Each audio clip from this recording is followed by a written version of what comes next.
नमस्कार मित्रों, आप देख रहे हैं न्यूज शिखरांश। हम में है दम सच्चाई को सामने लाने का। राजनीति में ना कोई किसी का सगा और ना कोई अपना। जिस व्यक्ति से जिसका स्वार्थ जुड़ा होता है वह उसका, और जहां काम बिगड़ा वही राजनीति में बयानबाजी जारी हो जाती है।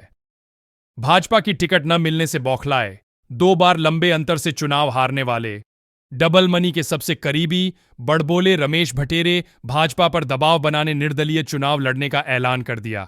12 अक्टूबर को बोलेगांव में अपने घर पर समर्थकों की उपस्थिति में चुनावी टिकट न मिलने और उसके बाद की घटनाक्रम के बाद रमेश भटेरे ने समर्थकों के बीच अपनी बात रखी। केंद्रीय मंत्री प्रहलाद पटेल पर हमला बोलते हुए कहा कि मुझे राजनीति छोड़ना पसंद है, लेकिन प्रहलाद जैसे व्यक्तियों को अपना नेता मानना पसंद नहीं। मेरे साथ दुर्व्यवहार किया गया। कैबिनेट मंत्री गौरीशंकर बिसेन के खिलाफ अपशब्द कहे। केंद्रीय मंत्री प्रहलाद पटेल पर गंभीर आरोप रमेश भटेरे ने लगाते हुए कहा कि यदि पार्टी किसी की बापौती नहीं है तो आज आपका नेता राजकुमार भाजपा का प्रत्याशी नहीं होता। रमेश भटेरे समर्थकों के बीच प्रहलाद पटेल की छवि बिगाड़ने के लिए अनर्गल बयानबाजी कर रहे हैं।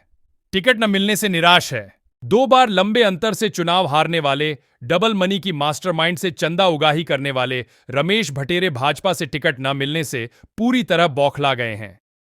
निर्दलीय प्रत्याशी के रूप में चुनाव में उतर रहे हैं, ऐसी वे खुद घोषणा कर रहे हैं। आगामी समय बताएगा वे चुनाव लड़ते हैं या भाजपा प्रत्याशी को हराने पीठ पीछे खुराफात करते हैं। अरे हमारे घर तो दुश्मन भी आ जाए ना तो हम उसे चाय और पानी के लिए भी पूछते हैं। गलत कह रहा हूं भाई? हमारे मन में चाय जो हो, लेकिन दुश्मन भी घर में आएगा तो भाई घर चल के आया तो पानी पी लो, चाय पीता जो है सो है। कार्यकर्ता मित्रों, मैं भी बीच में दिल्ली था, प्रहलाद पटेल जी के घर मिलने के लिए उनके बंगले पे गया था। जो व्यवहार उन्होंने मेरे साथ किया, मुझे राजनीति छोड़ना पसंद है, लेकिन प्रहलाद जैसे व्यक्ति को अपना नेता मानना पड़ता है। इतना दुर्व्यवहार मेरे साथ, गौरीशंकर बिसेन जी के बारे में इतने सारे अपशब्द कि मैं सार्वजनिक मंचों से बता नहीं सकता।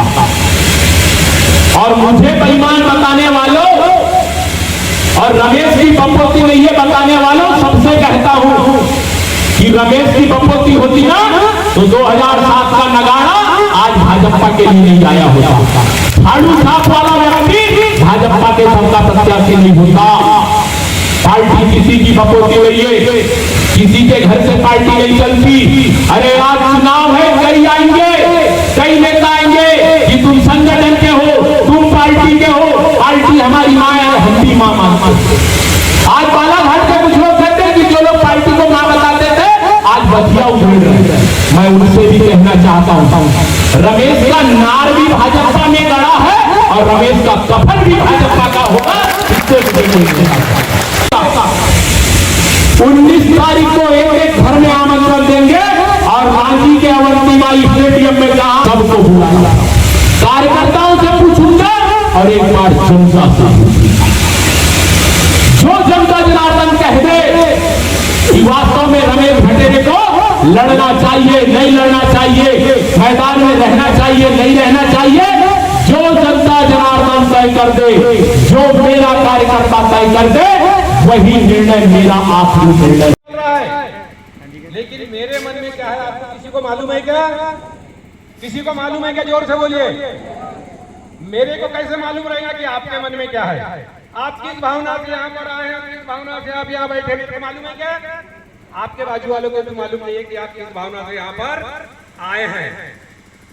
हमको बहुत ईमानदारी से, जैसे हमने अभी अपनी ताकत दिखाए हैं, हमको अंतिम समय तक अपनी ताकत दिखाना है।